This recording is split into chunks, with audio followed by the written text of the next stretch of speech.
Today I'm going to go back in time to family dinners on Sundays with a traditional Swedish recipe. Hey everybody, Johan Magnusson here, Big Swede Barbecue.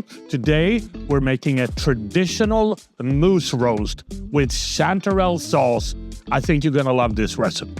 So the first thing that we need to do is prepare the moose roast and all the other ingredients. So let's get started with that. So we got 2 beautiful cuts of moose roast here. You can see how lean the meat is, so we don't really need to do anything else to it than tying it up in a butcher twine. It will cook better that way. We're also gonna season it richly on all sides with some flaky sea salt. Then we can set it aside and let it come up to room temperature.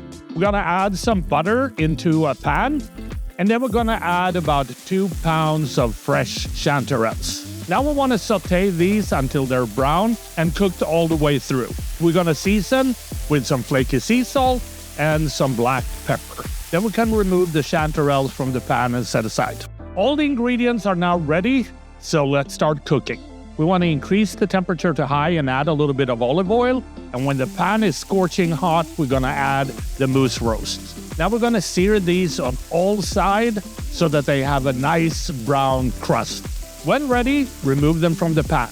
Now we can lower the temperature to medium and add a diced yellow onion. We're going to cook the onion for about a minute. Then you want to add 2 medium-sized and diced carrots and also 2 diced celery sticks. Cook this for another minute. Next, we're going to add 2 tablespoons of tomato paste and stir. Then we want to deglaze the pan with a cup of red wine. Next, we're going to add 4 cups of a really good game stock.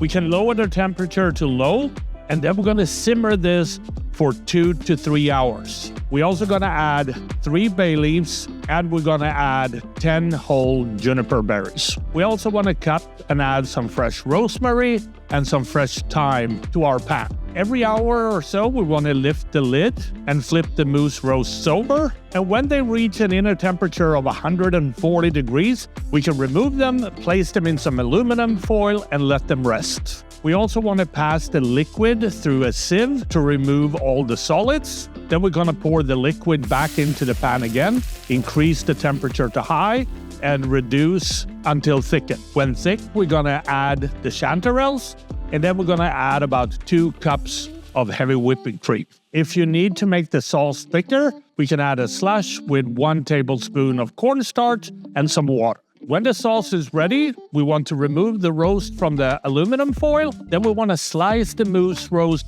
into really thin slices. The moose roast is done resting, the chanterelle sauce is ready, so let's start plating. We're going to start by plating the moose roast on a plate. Then we're going to add some boiled potatoes. Then we want to add some pickled onions and also some dill pickles. We also want to add some red currant jelly. And last but not least, we're going to top this with that creamy and beautiful chanterelle sauce. And then this dish is ready to serve. And that is how I make a traditional Swedish moose roast with chanterelle sauce. And I think the only thing left to do, I've been waiting long enough, is to try this and see what it tastes like. So here we go.